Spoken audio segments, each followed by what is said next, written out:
Now tonight, gambling on sports betting. We take a 360 look at the issue as state lawmakers consider bringing sports betting to Colorado. Denver 7's Tony Kovaleski is looking at the odds of a big money opportunity. Good luck. I have friends that are betting tens of thousands of dollars a day. It's a whole lot of money. I probably spend about $500 a month. Or is it?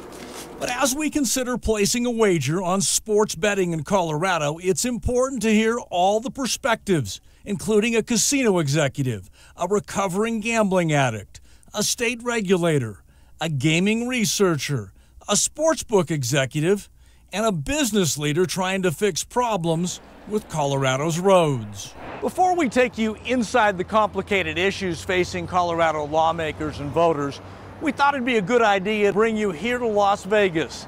After all, this is a city built on percentages, odds, and numbers. College football, 20-0-0-94. But it's when you actually come inside a Vegas sportsbook where you start to realize that some of the numbers that are out there are just not accurate. In fact, they may be a bad bet. Taking you inside the numbers, the largest number out there is this one. $200 million. That's what some experts predict Colorado could win in annual tax revenue. I think that it can solve some problems, but I don't think it's a cure-all. Jake Cornegay graduated from Colorado State, and he is currently one of the most respected sportsbook executives in Nevada. It will help some things, but it's not going to bring in the type of revenue that you probably have seen in the marijuana business. Since the U.S. Supreme Court opened the door giving states the ability to legalize sports betting last May, 7 states have already joined Nevada, providing live, legal sports betting. 2 other states and Washington, D.C. have approved legal sports betting but are not currently operational. And Colorado, along with 27 other states, are now considering legalizing sports gaming. We want to make sure that we get it right. He's the former executive director of Colorado's Department of Revenue, the state agency that collects the tax dollars. In 2017, we collected about $250 million in tax revenue from marijuana activity. I think the sports gaming would be less than that. Last year, sports betting in Nevada created $301 million in profit. A big bucket of cash, but at a state tax rate of about 7%, that only produced $20 million. Probably not enough to solve a roads problem. Well, unless you've got pretty small roads, probably not. David Schwartz serves as the director of gaming research at the University of Nevada, Las Vegas. They shouldn't look for something that's going to change things dramatically overnight. It's going to be a very small incremental increase. It could be a good step in the right direction. Mike Kopp is with Colorado Concern, a group of business execs that work to solve the state's shortfall in transportation funding.